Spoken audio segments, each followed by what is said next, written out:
50 വർഷങ്ങൾക്ക് മുൻപ് മയ്യഴിപ്പുഴയുടെ കൈവരിയായി ഒരു കൊച്ചരുവി വായനക്കാരനെ തഴുകി നനച്ച് മലയാള സാഹിത്യത്തിലേക്ക് അതിൻ്റെ ഒഴുക്കാരംഭിച്ചു. ഇന്നും നിലയ്ക്കാതെ മയ്യഴിപ്പുഴയിലേക്ക് ചെന്ന് പതിക്കുകയാണ് ആ കുഞ്ഞരുവി. എം മുകുന്ദന്റെ മയ്യഴിപ്പുഴയുടെ തീരങ്ങളിൽ സർഗാത്മകവും ക്രിയാത്മകവുമായ ആശയങ്ങൾ നിറഞ്ഞു നിൽക്കുന്ന കൊച്ചു കേരളത്തിന് എൻ്റെ നമസ്കാരം. എം മുകുന്ദനും മയ്യഴിപ്പുഴയുടെ തീരങ്ങളിലും. എം മുകുന്ദൻ മലയാളത്തിൽ ആധുനികതയ്ക്ക് തുടക്കം കുറിച്ചവരിൽ പ്രധാനിയായ മുകുന്ദൻ 1942 സെപ്റ്റംബർ 10 പോണ്ടിച്ചേരിയുടെ ഭാഗമായുള്ള മയ്യഴിയിൽ ജനിച്ചു. കുട്ടിക്കാലം മുഴുവൻ നീണ്ടുനിന്ന രോഗം അദ്ദേഹത്തെ മറ്റുള്ളവരിൽ നിന്നും അകന്ന് തൻ്റെതായ എഴുത്തിൻ്റെയും വായനയുടെയും ലോകം ഉണ്ടാക്കുന്നതിന് കാരണമായി. 1962 പിന്നീട് ഡൽഹിയിൽ വെച്ചാണ് അദ്ദേഹത്തിന്റെ ആദ്യത്തെ രചന നിരത്ത് വെളിച്ചം കാണുന്നത്. ഡൽഹി കേശവന്റെ വിലാപങ്ങൾ മയ്യഴിയുടെ പശ്ചാത്തലത്തിൽ ഒരുങ്ങിയ മറ്റൊരു മനോഹര നോവൽ ദൈവത്തിന്റെ വികൃതികൾ തുടങ്ങി ഇന്ന് നിങ്ങൾ എന്ന നവീന കാലത്തിന്റെ രചനയിലേക്ക് എത്തിയിരിക്കുകയാണ് മുകുന്ദന്റെ തൂലിക. മുകുന്ദൻ നിരന്തരം നവീകരിക്കപ്പെടുന്ന ഒരു എഴുത്തുകാരനാണ്. അത് തന്നെയാണ് അദ്ദേഹത്തിന്റെ ഏറ്റവും വലിയ പ്രത്യേകതയും. പല കൃതികളിലും സമയവും കാലവും അതിന്റെ ചിട്ടവട്ടങ്ങളിൽ നിന്ന് മാറിയ ഒരു നവീനമായ ആഖ്യാന ശൈലി നമുക്ക് കാണാം.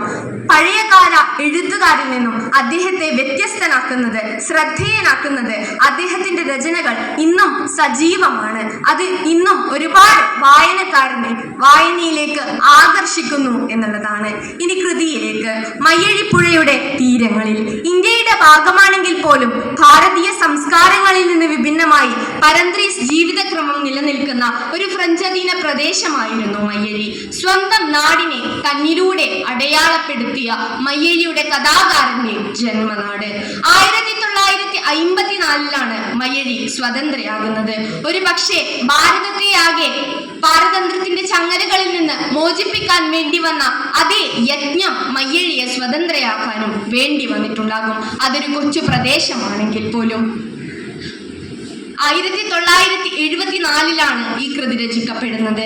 അതിന് 2 പതിറ്റാണ്ടുകൾക്ക് മുൻപുള്ള സ്വാതന്ത്ര്യ സമര പോരാട്ടത്തിന്റെ കഥയും അതിനു മുൻപുള്ള, അതായത് ദാസന്റെ പിറവിക്ക് മുൻപുള്ള തന്റെ നാടിന്റെ ഭൂതകാലത്തിലേക്ക് ഇറങ്ങിച്ചെന്ന് മുകുന്ദൻ മലയാളിക്ക് സമ്മാനിച്ച അമൂല്യ നിധിയാണ് മയ്യഴിപ്പുഴയുടെ തീരങ്ങളിൽ എന്നത്. കുറമ്പി അമ്മ, കേളുവച്ചൻ, ദാമുറൈറ്റർ, കൗസു അമ്മ, ചന്ദ്രിക, ഗിരിജ, സായിബുമാരായ മുപ്പൻ സാഹിബ്, ലസ്ലി സാഹിബ്, ദാവീദ് സാഹിബ് തുടങ്ങി നിരവധിയായ കഥാപാത്രങ്ങൾ ആ നോവലിൽ നമുക്ക് കാണാം. എന്നാൽ ഓരോ കഥാപാത്രങ്ങൾക്കും തങ്ങളുടേതായ കാഴ്ചപ്പാടുകളുണ്ട്, നിലപാടുകളുണ്ട്. അതുകൊണ്ട് തന്നെയാണ് അത്രയേറെ കഥാപാത്രങ്ങൾ ആ മഹാനാടകത്തിലുണ്ടെങ്കിൽ പോലും അവർക്ക് ഓരോരുത്തർക്കും വ്യത്യസ്തമായ സ്ഥാനം നമ്മുടെ മനസ്സിലുള്ളത്.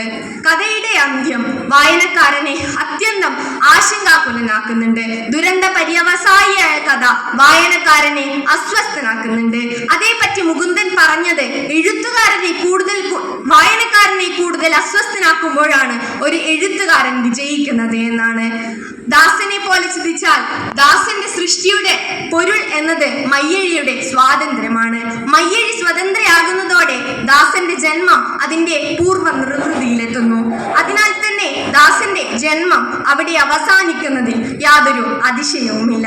അതോടൊപ്പം എഴുത്തുകാരൻ നമ്മോട് പറയുന്ന മറ്റൊന്നുണ്ട്, നഷ്ടപ്രണയത്തിന്റെ മനോഹാരിതയെ പറ്റി. ഇത്തരത്തിൽ കഥയിലുടനീളം ദാസൻ തന്നോട് തന്നെ ചോദിക്കുന്ന പല ചോദ്യങ്ങളുമുണ്ട്. ആരാണ്, തന്റെ സൃഷ്ടിയുടെ പൊരുൾ എന്താണ് എന്നതുപോലെ ആ അസ്തിത്വവാദത്തെ ബോധധാരാ രീതിയായി ദാസന്റെ ചിന്തകളിലൂടെ എഴുത്തുകാരൻ അവതരിപ്പിക്കുന്നുണ്ട്. ഇവയെല്ലാം തന്നെ അസ്തിത്വവാദവും മാനുഷിക ബോധവുമൊക്കെ ആധുനിക സാഹിത്യത്തിന്റെ മിഥ്യയുടെ വിത്തുകളാണ്. ഇതോടൊപ്പം ചേർത്ത് വെക്കാവുന്നതാണ് കഥയിലും സമുദ്രത്തിലും ഉയർന്നു നിൽക്കുന്ന വെള്ളിയാങ്കല്ല് എന്ന ശില. ആ സങ്കല്പം തലമുറകളിലൂടെ നീളുന്ന ജൈവിക നൈരന്തര്യത്തിന്റെ പാരമ്പര്യ സൂചകമായി വെള്ളിയാങ്കല്ല് മാറുന്നുണ്ട്. ഒരു ദേശം അതിന്റെ പ്രാകൃത സംസ്കൃതിയുടെ തുടർച്ചയെ വെള്ളിയാങ്കല്ല് എന്ന സങ്കല്പത്തിലേക്ക് മാറ്റിച്ചായ്ക്കുകയാണ്.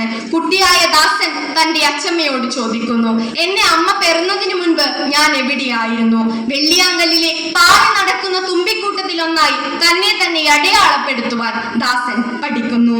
കാറ്റിനെയും അലകളെയും ഉള്ളിലൊതുക്കുന്ന അജ്ഞതയുടെയും പ്രാകൃത ബോധത്തിന്റെയും കണ്ണികളായ തുമ്പികൾ പാറുന്ന വെള്ളിയാങ്കല്ലിൽ കഥാകാരന്റെ ഭാവന ജനിമൃതികളിലൂടെ അലകളായി വായനക്കാരനിൽ എത്തുന്നുണ്ട്. ശരിയാണ്, മയ്യഴി ചരിത്രമുഴങ്ങുന്ന മണ്ണാണ്.